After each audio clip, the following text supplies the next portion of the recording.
ভাগ্য এবং ঝুঁকি।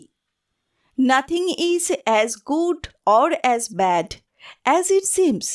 আগে হ্যাঁ, আপনার এবং অন্যদের সাফল্যের কথা বলার সময় প্রত্যেককে অবশ্যই মনে রাখতে হবে যে কোনো কিছুই যতটা ভালো বা খারাপ বলে মনে হয় ততটা নয়। আমি বিশ্বাস করি নিউ ইয়র্ক ইউনিভার্সিটির প্রফেসর স্কট গ্যালওয়ে কথা বলেন। হ্যালো, আমি আরজে প্রাচী এবং আমি সুপরিচিত লেখক এবং ফিন্যান্স এক্সপার্ট মর্গান হাউসেলের লেখা দ্য সাইকোলজি অফ মানি বইটির কথা আলোচনা করছি।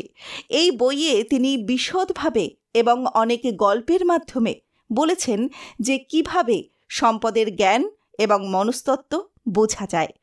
তার নিজের ভাষায়, আমরা সবাই অর্থ দিয়ে নানান ধরনের বোকামির কাজ করি, কারণ আমরা সবাই গেমটিতে তুলনামূলকভাবে নতুন। আমি বুঝতে পারছি হয়তো এটা পাগলের প্রলাপের মতো শোনাচ্ছে। আমরা সকলেই আমাদের অনন্য অভিজ্ঞতার উপর ভিত্তি করে সিদ্ধান্ত নিই, যা শুধুমাত্র একটিমাত্র নির্দিষ্ট মুহূর্তে আমাদের কাছে উপলব্ধ। বিল গেটসের কথা বলি। ভাগ্য এবং ঝুঁকি মানে লাক এবং রিস্ক যেন ভাই বোন। এটা সত্য যে জীবনের প্রতিটা ফলাফল ব্যক্তিগত প্রচেষ্টা ছাড়া কোনো এক শক্তি দ্বারা পরিচালিত হয়। বিবেচনা করুন যে গেমটি আপনি খেলছেন, আপনি ছাড়াও বিশ্বের প্রায় 7 বিলিয়ন মানুষ তাতে রয়েছে।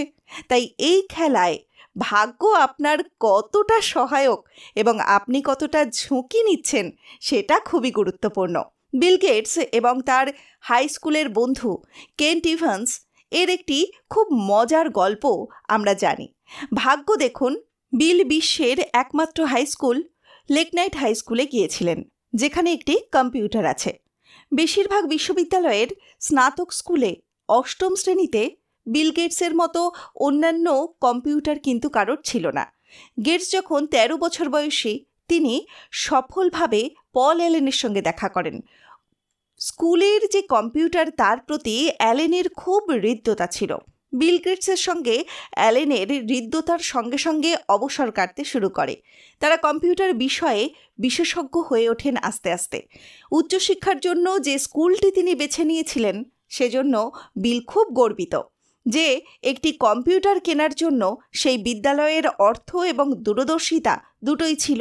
তিনি তার কোম্পানির পুরো কৃতিত্ব তার স্কুলকে দেন।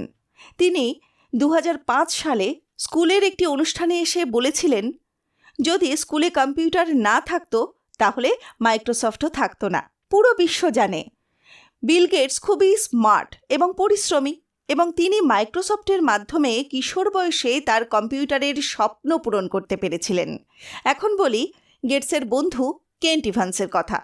গেটসের জন্য ভাগ্য একটা বিশাল ভূমিকা পালন করলেও কেন্টের ভাগ্য ছিল ঝুঁকিপূর্ণ।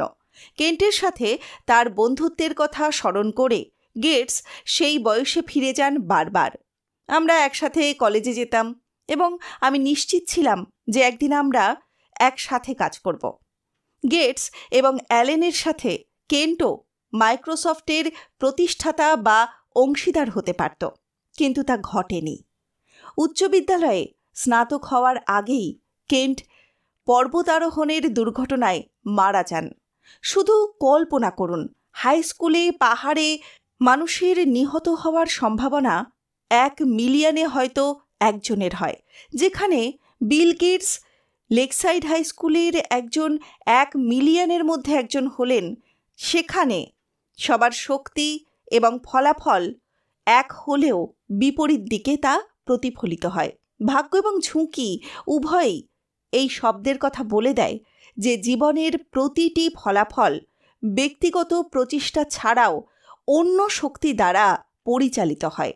বিশ্বের প্রতিটি বিল গেটসের জন্য একজন কেন্ট ইভান্স আছেন, যিনি দক্ষ এবং স্মার্ট ছিলেন, কিন্তু জীবনচক্র সম্পন্ন হবার অনেক আগেই মারা যান। এই কারণেই বলা হয় যে আপনি যখন আপনার ভাগ্য এবং ঝুঁকিকে সমান গুরুত্ব দেবেন, তখনই বুঝতে পারবেন যে আর্থিক সাফল্য তা আপনার হোক বা না হোক বা অন্যের হোক, ততক্ষণে সেটা যে ভালো বা খারাপ তা নয়। এই বইটির সংক্ষিপ্তসারে আমরা সফল ফলাফলে ভাগ্যের ভূমিকা সম্পর্কে আরও অনেক কথা শিখব। আমি আশা করি আপনিও এই আলোচনার অংশ হবেন।